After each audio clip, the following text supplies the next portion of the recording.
এসে পাশে বসে, পায়ে পায়ে কখনো চলে যায় দূর। এ জীবন উদযাপনের সুর, রেডিও রেডিও যাদবপুর, এগিয়ে চলার সুর, radio radio Jadavpur. 90.8 MHz community radio, Jadavpur university. মুক্ত চিন্তার পথে ভিন্ন মননের খোঁজ, কমিউনিটি রেডিও যাদবপুর। আপনারা শুনছেন কমিউনিটি রেডিও যাদবপুর 90.8 মেগাহার্টজ। এই বেতার সম্প্রচারটি যাদবপুর বিশ্ববিদ্যালয়ের technical education quality improvement programme TEQIP-র অংশ। শুরু হচ্ছে আমাদের বিশেষ অনুষ্ঠান ম্যাটিক্স কৃষি পাঠশালা। এই অনুষ্ঠানে আমরা ভূমি সুরক্ষা এবং চাষবাসের নানান দিক নিয়ে আলোচনা করব। 90.8 কমিউনিটি রেডিও JU-তে এই বিশেষ অনুষ্ঠান শুনবেন সপ্তাহে 3 দিন। সঙ্গে থাকবেন কৃষক এবং কৃষি বিশেষজ্ঞরা। ভারত সরকারের রাসায়নিক ও সার মন্ত্রকের উদ্যোগে এবং ম্যাটিক্স ফার্টিলাইজার অ্যান্ড কেমিক্যালস লিমিটেডের সহায়তায় অনুষ্ঠানটি সম্প্রচার করা হচ্ছে। ভারতের যে সার কোম্পানিগুলি সবচেয়ে দ্রুত গতিতে বৃদ্ধি পাচ্ছে ম্যাটিক্স ফার্টিলাইজার্স অ্যান্ড কেমিক্যালস লিমিটেড তার মধ্যে অন্যতম। পশ্চিমবঙ্গের পানাগড়ে অবস্থিত তাদের কারখানায় বছরে 12.5 লক্ষ টনের ওপর ইউরিয়া সার উৎপাদন হয়। ভারত সরকারের গ্রিনফিল্ড প্রজেক্ট হিসেবে স্বীকৃত এই কারখানায় তৈরি হয় ডক্টর ফসল। ইতিমধ্যে যা পূর্ব ভারতের সর্বাধিক বিক্রিত ইউরিয়া সার হয়ে উঠেছে। কৃষি উন্নয়ন ও ভূমি সুরক্ষা, ক্ষুধা, অপুষ্টি ও দারিদ্র্য দূরীকরণ, গ্রামীণ এলাকা ও বস্তি উন্নয়ন, লিঙ্গ সাম্য, পরিবেশ, স্বাস্থ্য, শিক্ষা ইত্যাদি নানান বিষয়ের উপর জোর দেয় ম্যাটিক্সের CSR প্রকল্পগুলি। ম্যাটিক্স এক সবুজ ভবিষ্যতের অঙ্গীকার। শুরু করছি ম্যাটিক্স কৃষি পাঠশালার আজকের পর্ব। আজকের পর্বের বিষয় কৃষি কাজে জীবাণু সারের ব্যবহার এবং তার প্রভাব। এ বিষয়ে আলোচনা করার জন্য আজ স্টুডিওতে উপস্থিত আছেন doctor Ajit Kumar Poddar, Vivekananda institute of biotechnology নিমপীঠের উপদেষ্টা, কলকাতা বিশ্ববিদ্যালয়ের বায়ো ফার্টিলাইজার টেকনোলজি কোর্সের কোর্স কোঅর্ডিনেটর এবং TNU অর্থাৎ দ্য নিউটিয়া ইউনিভার্সিটির ভিজিটিং ফ্যাকাল্টি। আপনাকে স্বাগত জানাচ্ছি আমাদের আজকের এই অনুষ্ঠানে। ধন্যবাদ আপনাকে। আমরা তো আজকের বিষয় রেখেছি যে কৃষিকাজে জীবাণু সারের ব্যবহার এবং তার প্রভাব। তো প্রথমেই একটু জানতে চাইব যে জীবাণু সার ঠিক কী ধরনের সার?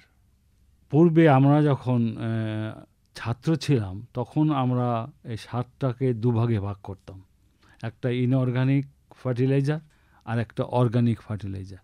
ইনঅর্গানিক ফার্টিলাইজার হলো আমাদের যে রাসায়নিক সারগুলো আছে সেটাকে আমরা বলতাম, আর অর্গানিকটা কাউডাং এবং খোল, তারপরে ফার্মিয়ার ম্যানুর, এই জাতীয়কে আমরা অর্গানিক ফার্টিলাইজার বলতাম। কিন্তু যখন নাকি আমরা পাস ঠাস করে গেলাম তখন বিজ্ঞানীরা মনে করলো না, এই দুভাগে ভাগ করলে ঠিক সারের ভাগটা কমপ্লিট হচ্ছে না। সেক্ষেত্রে তখন এটাকে 4 ভাগে ভাগ করা হয়। প্রথমটা হলো কেমিক্যাল ফার্টিলাইজার অথবা রাসায়নিক সার, যেমন urea, single super phosphate, muriate of potash, zinc sulphate ইত্যাদি জাতীয়, যেগুলি কারখানায় উৎপাদন হয়। দ্বিতীয় হলো জৈব বা অর্গানিক ফার্টিলাইজার।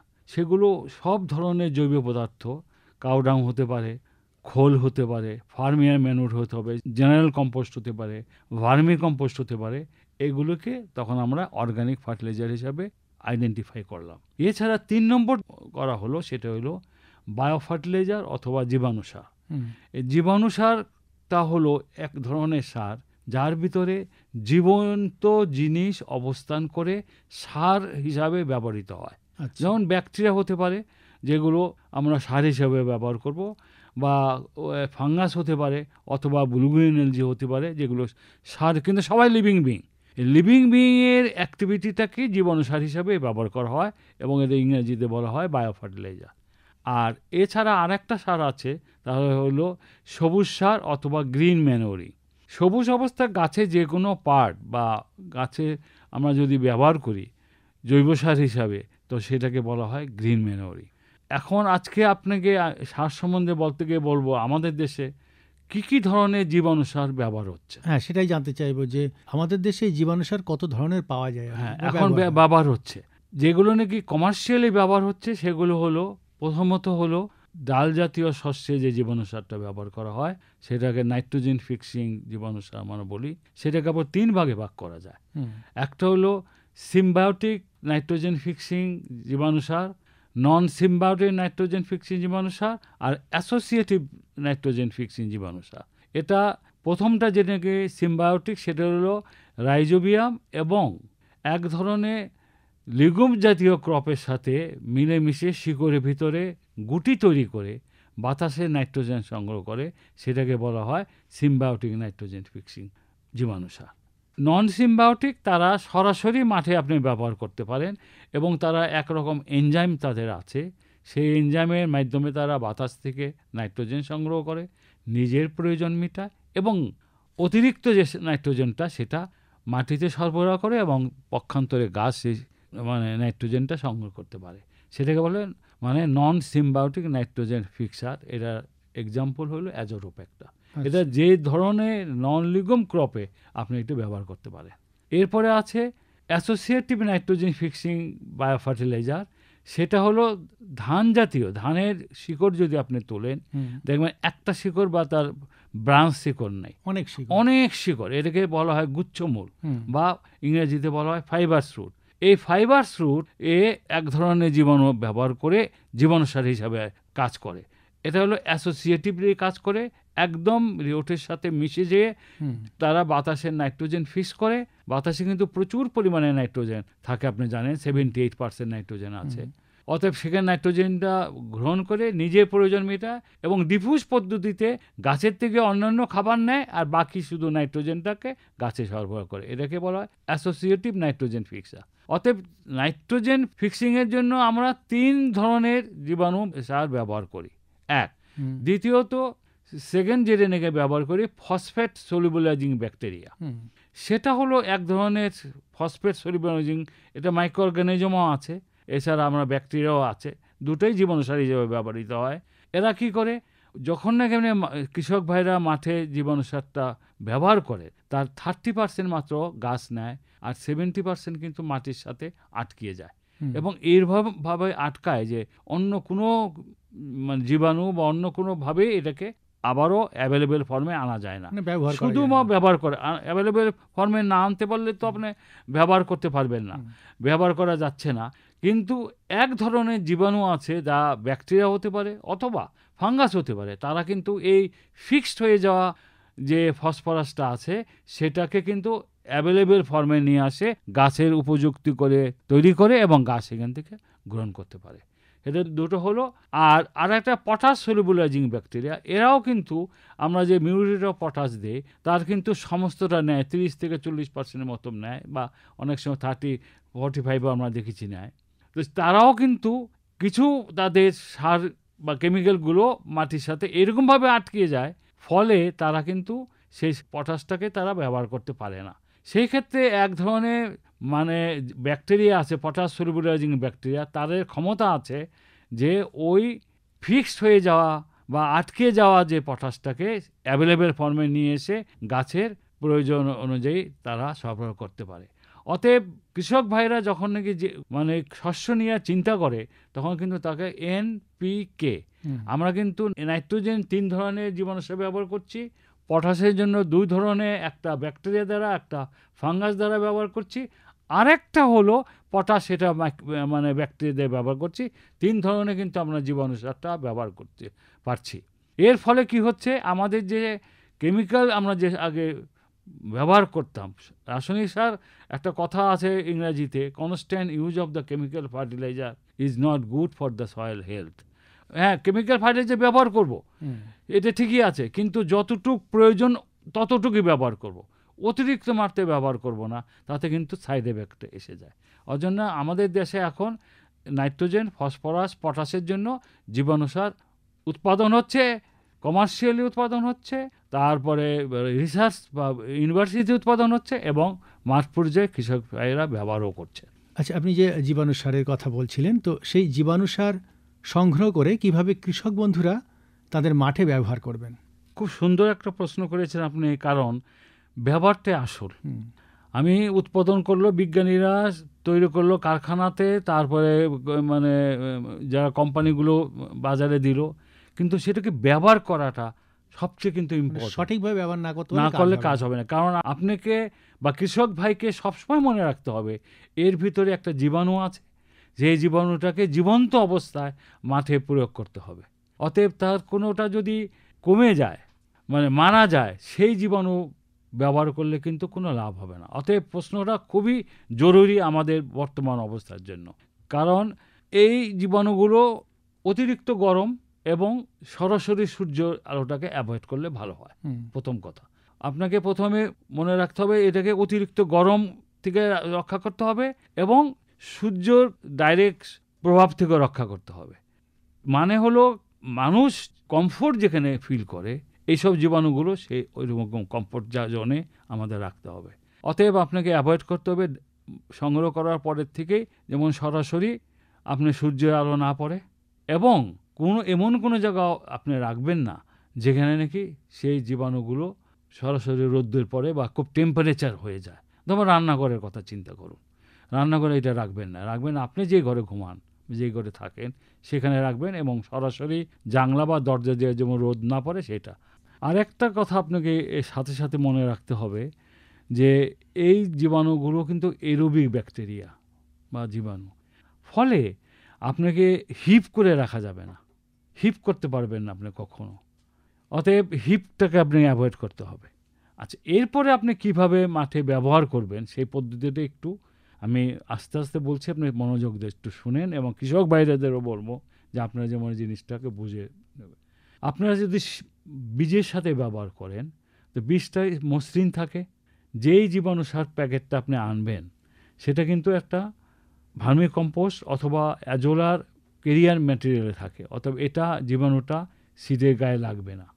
সেই জন্য আপনাকে এমন একটা আঠা জাতীয় পদার্থ ব্যবহার করতে হবে যাতে মানে জীবাণুরা যেমন লেগে থাকে সিডের উপরে, প্রথম মনে রাখতে হবে। আর যদি আপনি বীজতলার থেকে বীজ তুলে, যেমন ধরেন আপনি কফি করতে চাচ্ছেন বা আপনি লঙ্কা করতে চাচ্ছেন, এগুলি যদি বীজতলার থেকে আনেন সেখানে কিন্তু জীবাণু সারটা কিন্তু আপনাকে যে শিকড়টাকে প্রায় আধ ঘন্টা থেকে 1 ঘন্টা ভিজিয়ে রাখতে হবে। কী হবে সেটা আমি পরে আসছি, আগে বীজের সাথে কীভাবে করবে সেটাই বলছি।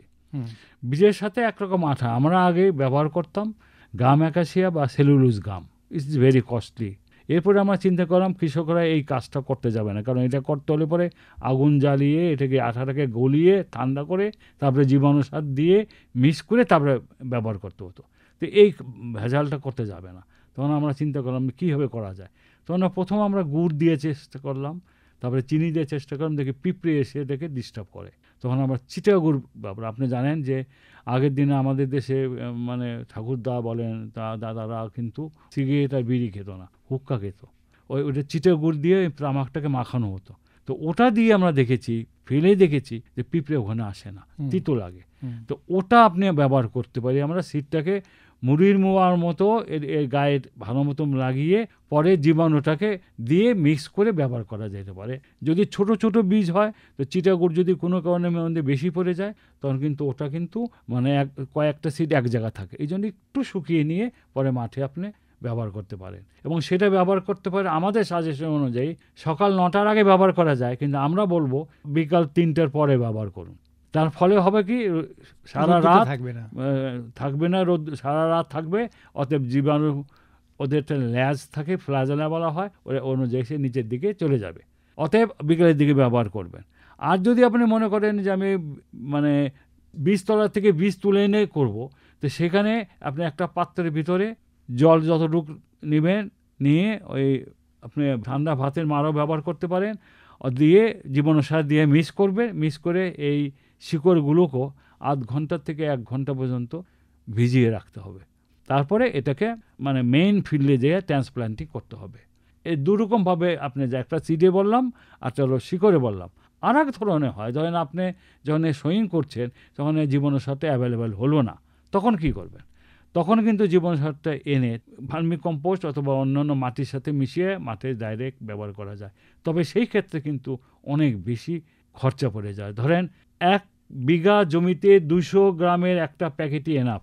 কিন্তু সেই ক্ষেত্রে কিন্তু জনে সরাসরি ব্যবহার করবেন, সেই ক্ষেত্রে কিন্তু আপনাকে মিনিমাম 5 কেজি জীবাণুসার ব্যবহার করতে হবে।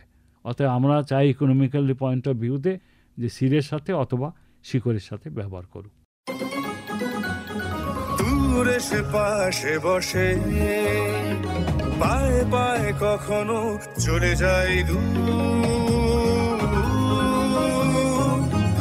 এ জীবন উদযাপনের সুর, রেডিও রেডিও যাদবপুর, এগিয়ে চলার সুর, radio radio Jadavpur. 90.8 megahertz community radio Jadavpur University. মুক্ত চিন্তার পথে ভিন্ন মননের খোঁজ, কমিউনিটি রেডিও যাদবপুর। আপনারা শুনছেন কমিউনিটি রেডিও যাদবপুর 90.8 মেগাহার্টজ। এই বেতার সম্প্রচারটি যাদবপুর বিশ্ববিদ্যালয়ের technical education quality improvement programme TEQIP-র অংশ। জেইউ কমিউনিটি রেডিও 90.8 মেগাহার্টজে শুনছেন ম্যাটিক্স কৃষি পাঠশালা। ম্যাটিক্স কৃষি পাঠশালার আজকের পর্বে আমরা আলোচনা করছি কৃষি কাজে জীবাণুসারের ব্যবহার এবং তার প্রভাব। এ বিষয়ে আলোচনা করছেন doctor Ajit Kumar Poddar, Vivekananda institute of biotechnology নিমপীঠের উপদেষ্টা, কলকাতা বিশ্ববিদ্যালয়ের বায়ো ফার্টিলাইজার টেকনোলজি কোর্সের কোর্স কোঅর্ডিনেটর এবং TNU এর ভিজিটিং ফ্যাকাল্টি। আমরা তো জীবাণুসার কী বা কীভাবে আমরা সংগ্রহ করব, ব্যবহার করব এটুকু শুনলাম। তো এই যে জীবাণু সার আপনি বললেন যে দানার সঙ্গে কিংবা চারা গাছে ব্যবহার করে আমরা বপন করবো। চারা গাছের শিকড়ে শুধু, আপনি কিন্তু অবশ্যই পুরো গাছটাকে না, শিকড়টাকে ব্যবহার করতে হবে। এটাকে আধ ঘন্টা থেকে 1 ঘন্টা জীবাণু মিশ্রিত জলের অথবা ভাতের মারের সাথে ওইটাকে আপনি ভিজিয়ে রাখতে, পরে যেয়ে মেইন ফিল্ডে যেয়ে ট্রান্সপ্ল্যান্টিং করবেন। তো এই যে জীবাণুসারের মাঠে প্রয়োগ, সেগুলো কি এগুলোই না আর কিছু আছে? আচ্ছা, জীবাণুসারের সবচেয়ে বড় যে এখানে আপনাকে মনে রাখতে হবে, বিশেষ করে আমরা যদি নাইট্রোজেন ঘটিত জীবাণুসার নিয়ে কথা বলি, তবে মাঠে কিন্তু আমাদের ফসফরাসের একটা প্রয়োগ দরকার আছে, কারণ আলাদা করে। আর যদি আমি মনে করি যে না আমি ফসফরাসটা জীবাণুসার দিয়ে কাভার করব, সেখান থেকে কিন্তু আমরা মানে ফসফেট সলিউবলাইজিং ব্যাকটেরিয়া ব্যবহার করতে পারি। আচ্ছা, দুটো জিনিস এখানে, কেমিক্যাল একটা আমরা ব্যবহার করতে হবে আমাদের সিঙ্গেল সুপারফেস যদি দরকার হয়, আর নাহলে আমরা জীবাণু দিয়েই এটাকে কাভার করতে পারি। তো সেই ক্ষেত্রে ফসফরাসটা ব্যবহার করার কারণ হলো নাইট্রোজেন ফিক্সেশনের সময় যে এনার্জি দরকার হয়, যে এনার্জিগুলো আমরা যেগুলো বলবো শক্তি দরকার হয়, সেটা কিন্তু এই ফসফরাস থেকে আসবে। মানে এটিপি ভেঙে এডিপি হবে, এডিনোসাইন ট্রাইফসফেট ভেঙে এডিনোসাইন ডাইফসফেট হবে। সেটা ফার্মারের দরকার নাই।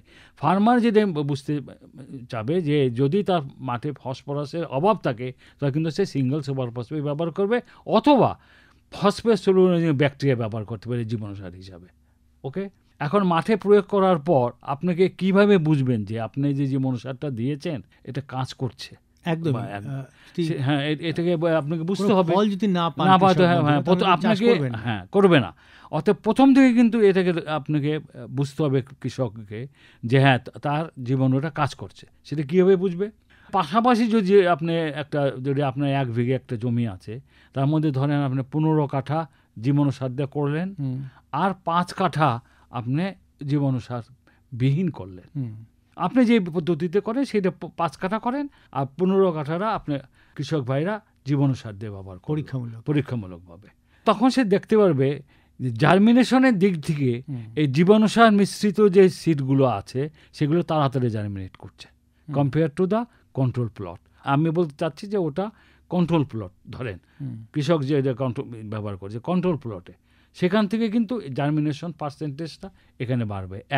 কী জন্য বাড়বে? এখন প্রশ্ন আছে যে নিশ্চয়ই কোনো কারণ আছে, না হলে তো হয় না। এই ব্যাকটেরিয়াগুলো gibberellic acid, indole acetic acid, এই জাতীয় কিছু হরমোন সিক্রেট করে।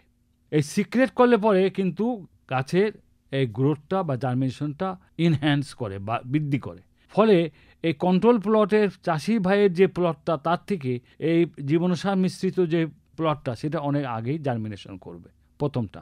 এবং দেখবেন যে গাছগুলো যে হয়েছে, কটলিডন যতদিন আছে তত একই রকম হবে, কিন্তু কটলিডনের পরে দেখবেন যে গাছগুলি সবুজ হয়েছে কম্পেয়ার টু দ্য ফার্মারের ফিল্ডের থেকে। তার মানে ওখানে নোডুল শুরু হয়েছে এবং নাইট্রোজেন ফিক্সেশন শুরু হয়েছে।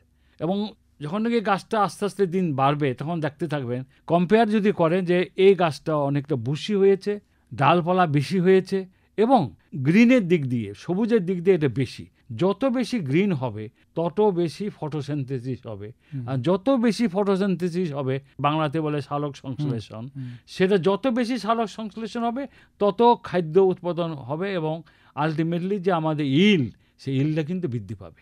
অতএব সেখানে কিন্তু স্পষ্ট বোঝা যাবে, এবং এটা আমি মানে চোখ থেকে বলতেছি, হ্যাঁ চোখেই দেখে বলতে হয়। কিন্তু যদি আপনি পরীক্ষা যদি করতে চান, মাইক্রোজেলার দিয়ে আপনি দেখেন নাইট্রোজেন তফাৎ আপনি দেখতে পাচ্ছেন, ক্লোরোফিল যে তফাৎ হচ্ছে সেটা আপনি দেখতে পাচ্ছেন। এরও আমি ল্যাবরেটরিতে, কৃষকের তার ল্যাবরেটরি নেই, সে চোখেই বুঝতে পারবে যে এই জীবাণুসার ব্যবহারে তার লাভ হচ্ছে।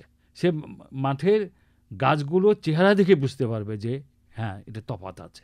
এইভাবে কিন্তু তাকে বুঝতে হবে যে তার কাজ হচ্ছে। আর যদি সে দেখে যে না কোনো রকম তফাৎ বোঝা যাচ্ছে না, তার 5 কাঠা এবং এখানে 15 কাঠা একই রকম হচ্ছে, তখন বুঝতে হবে কোনো না কোনো জায়গায় আমাদের ভুল হয়েছে, মানে হয়তো জীবাণু মারা গেছে। হ্যাঁ, আমি বলি যে উৎপাদন থেকে শুরু করে মাঠে প্রয়োগ করা পর্যন্ত জীবাণুকে জীবন্ত অবস্থায় রাখতে হবে। একবার যদি মাঠে জীবন্ত ছেড়ে দেন, এরপর জীবাণু কাজ নিজে নিজে করবে, তখন আমাদের আর কিছু করার নেই। কিন্তু তার আগ পর্যন্ত জীবাণুটা জীবন্ত থাকে, এটা আমাদের সবাইকে মানে ঠিক করতে হবে। আচ্ছা, এই যে বললেন যে চোখে দেখেই কৃষক বন্ধু বুঝতে পারছেন যে নিশ্চয়ই তার কোনো পরিবর্তন পাচ্ছেন, এই জীবাণু সার ব্যবহারের ফল তিনি বুঝতে পারছেন। তো এই কৃষিতে বুঝতে পারছেন মাটির স্বাস্থ্যে কি কোনো প্রভাব পড়ে? হ্যাঁ, সেটা ওই ফসলে কিন্তু আপনি বুঝতে পারবেন না। পরবর্তী ফসলে যখন আপনি যাবেন দেখবেন এরপরে যে ফসল লাগিয়েছেন, যেটাই লাগান আপনি, নন লিগম ক্রপ যাই লাগান, দেখবেন যে এই দুটোর মধ্যে তফাৎ আছে। কারণ এখানে যে ব্যাকটেরিয়াগুলো রয়ে গেল সেগুলো মিনারেলাইজেশন হবে, মানে তার প্রোটিন ভেঙে ভেঙে ভেঙে ভেঙে নাইট্রেট ও অ্যামোনিয়া করবে। এবং যেহেতু এটা খুব তাড়াতাড়ি করে ফেলাবে, ফলে ওখান থেকে মানে ওই ফসলটা কিন্তু তাড়াতাড়ি নাইট্রোজেনটা গ্রহণ করতে পারবে। ফলে এই যে তার 5 কাঠা জমি কৃষক ভাই যে ছিল, সেখানে কিন্তু এই এক্সট্রা যে জিনিসটা সেটা পাচ্ছে না, নাইট্রোজেনটা পাচ্ছে না, কিন্তু এই 15 কাঠাতে কিন্তু এই জমিতে সেটা পাচ্ছে। ফলে বোঝা যাবে যে হ্যাঁ, মানে পরবর্তী ফসলে যে ভালো ফসল হচ্ছে কার জন্য? মাটির জন্য। অতএব মাটি যে ভালো হচ্ছে সেটা কিন্তু আপনারা বুঝতে পারবেন। এই জন্য আমরা সবসময় কৃষক ভাইদের বলি যে এই ক্রপিং প্যাটার্নের ভিতরে, এই 12 মাসে যে আপনার ক্রপিং প্যাটার্ন, 3টা ফসল অনেকে করে, অনেকে 2টা করে, সেটা লোকেশন বিবেচনা করতে হয়। আপনি যে কোনো একটার ভিতরে একটা লিগুমস ক্রপ দিবেন, তাতে আপনার নাইট্রোজেনের পরিমাণটা অনেক অনেক কম লাগবে। লিগুমস না দেন, আপনি গ্রিন ম্যানোনিং দেন, ধঞ্চা দেন, দেখবেন নাইট্রোজেন ফিক্সেশন হচ্ছে। ফলে আপনি মাটি, পরিবেশ এই সবগুলো কিন্তু ভালো থাকতে যদি আপনি জীবাণুসার ব্যবহার করেন। এই জন্য আমরা চাই আপনি জীবাণুসার ব্যবহার করুন, জৈব সার ব্যবহার করুন এবং সবুজ সার ব্যবহার করুন, এবং চেষ্টা করুন যত কম রাসায়নিক সার ব্যবহার করা যায়, তাতে পরিবেশ, ফসল সব দিক দিয়ে আপনি লাভবান হবেন। জীবাণু সার ব্যবহার করার আপনি উপদেশ দিচ্ছেন, পাশাপাশি সবুজ সার বা জৈব সার ব্যবহারের উপদেশ দিচ্ছেন, তাতে মাটির উপকার হবে এবং কৃষক বন্ধু উপকার পাবেন। কৃষক যখন বুঝবে তার লাভ হচ্ছে, তখন সে কিন্তু জীবাণু সার ব্যবহার করে নিজের ফসলের উৎপাদন বৃদ্ধি করে এবং পরিবেশটাকে এনভায়রনমেন্ট ফ্রি, পলিউশন ফ্রি করে রাখার চেষ্টা করবে।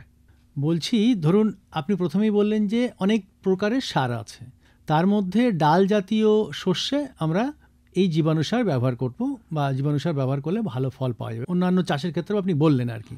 তো বলছি যে কৃষক বন্ধু আর্থিকভাবে কি লাভবান হবেন এই জীবাণু সার ব্যবহার করে? হ্যাঁ, দেখুন, আপনি যদি আমাদের দেশে বর্তমানে ইউরিয়া সারটাকে গভর্নমেন্ট সাবসিডাইজ রেটে দিচ্ছে, তারপরেও কিন্তু আপনাকে প্রচুর পয়সা আপনি একজন কৃষক ভাইয়ের পকেট থেকে যায়। যদি আপনি আর্থিক দিক দিয়ে চিন্তা করেন, জীবাণু সারটা খুবই সস্তা। কিভাবে? 100 গ্রাম জীবাণু সারের দাম মাত্র 16 টাকা। আচ্ছা। এবং আপনি এই 16 টাকা দিয়ে কিন্তু পুরো 1 বিঘা জমিতে আপনি কভার করতে পারছেন। কিন্তু 16 টাকা দিয়ে কিন্তু আপনি ইউরিয়া সার কতটুকু দেবেন?